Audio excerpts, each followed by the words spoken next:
In your book, you cite lots of evidence for the bad things religions done.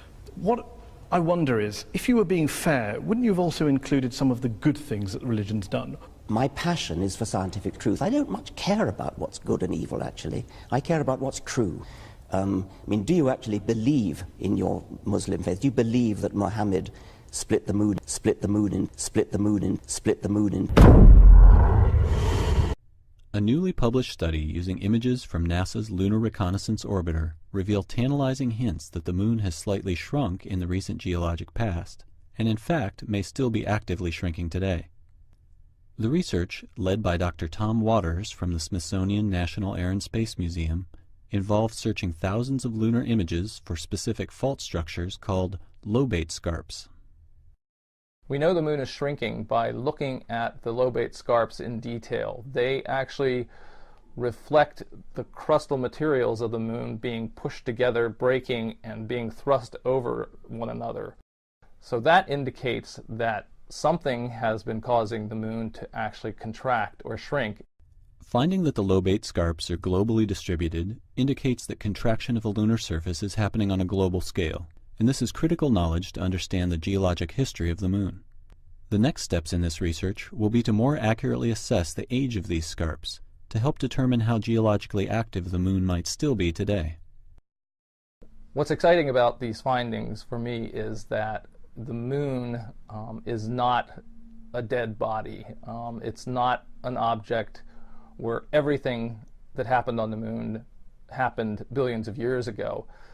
These scarps could be younger than a billion years. They could be, in fact, as young as a couple of 100 million years old, or they could be even younger than that. And that means, in geologic terms, the moon is active. My passion is for scientific truth.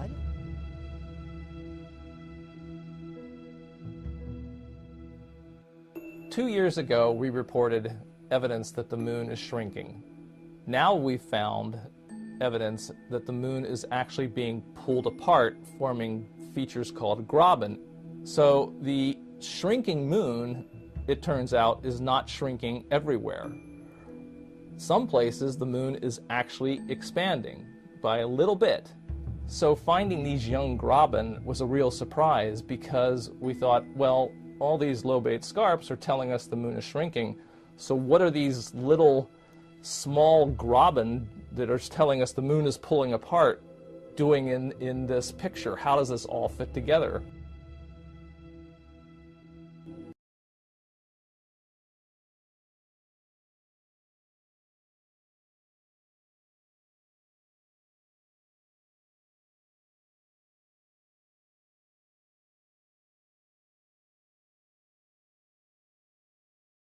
بسم الله الرحمن الرحيم. اقتربت الساعة وانشق القمر وإن يروا آية يعرضوا ويقولوا سحر مستمر وكذبوا واتبعوا أهواءهم وكل أمر مستقر ولقد جاءهم من الأنباء ما فيه مزدجر حكمة بالغة فما تغني النذر.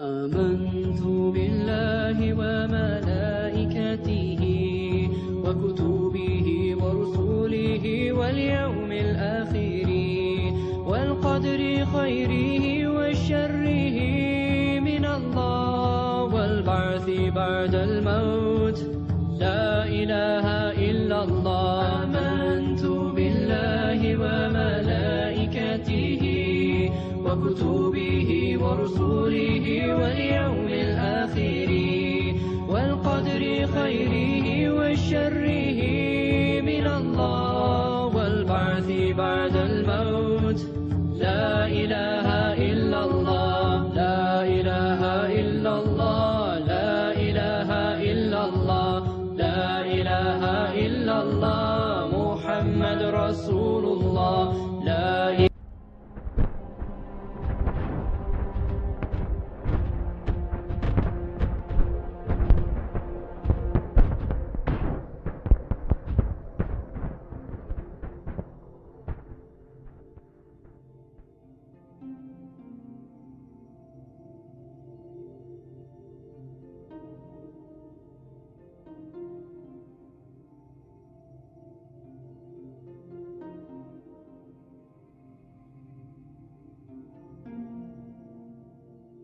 that's related to how the moon has evolved, how the moon has lost heat over its 4.5 billion year history.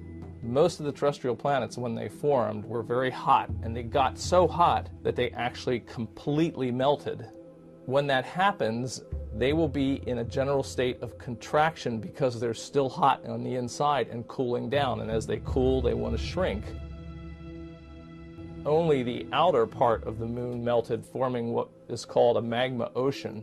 And in that model, the balance of stresses or forces that are acting on the moon would allow us to form both these small lobate scarps that show contraction, as well as these small graben that show the moon being pulled apart. One of the really exciting returns of the Lunar Reconnaissance Orbiter mission is that we've seen this now growing evidence of very young geologic activity on the moon. Many people have felt that the moon was pretty much geologically dead, and what we're finding is that that's totally wrong, that the moon appears to be geologically active now.